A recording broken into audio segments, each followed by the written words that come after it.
pag natapos yung lakad ko, gusto ko sanang pasalamatan si Mami Edith, si Kuraming, Mami Edith, at si Ma'am Lorna Rutherford, at saka si Karen Whitmore. Dong, tawagan mo sila, padalan mo sila ng tigko $250,000, yung 4. Ganito ang ginawa ni Francis sa akin na inigno niya, hindi niya kinakilala ang utang niya sa akin.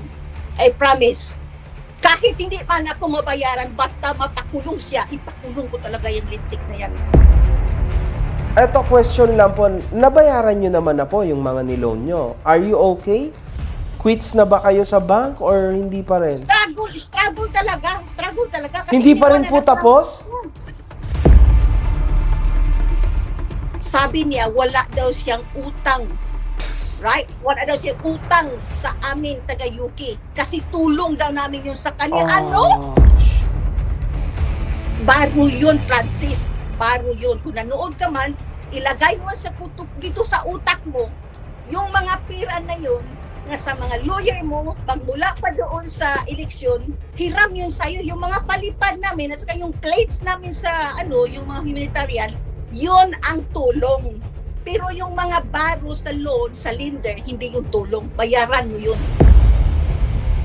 Mahirap talaga itong ginawa niya sa amin. Talagang binangkrap talaga kami ni Francis. Sa totoo lang, MG, binangkrap talaga niya kami. Kaya galit na galit. Ang kagalit ko siya until to my whatever. Basta ang galit na galit ko talaga sa kanya. Walang kalagyan. Lintik. Bakit ako na scam nitong Kudman na to, swindler, scammer? Bayaran mo kami lahat dito, quit ka na sa amin. Pero pag hindi mo kami bayaran, alam mo na kung na mangyayari sa'yo, Francis, ha? Pag walang mangyari nitong mga summer na to dito, uuwi talaga ako dyan, MJ. Sampahan ko talaga siya.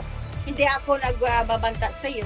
Talagang babayaran mo talaga ako. Madadamay talaga sa lahat. Pati pa yung mo, yung ina ng anak mo, madadamay talaga nandito sa akin ang resibo eh. Damay sila lahat.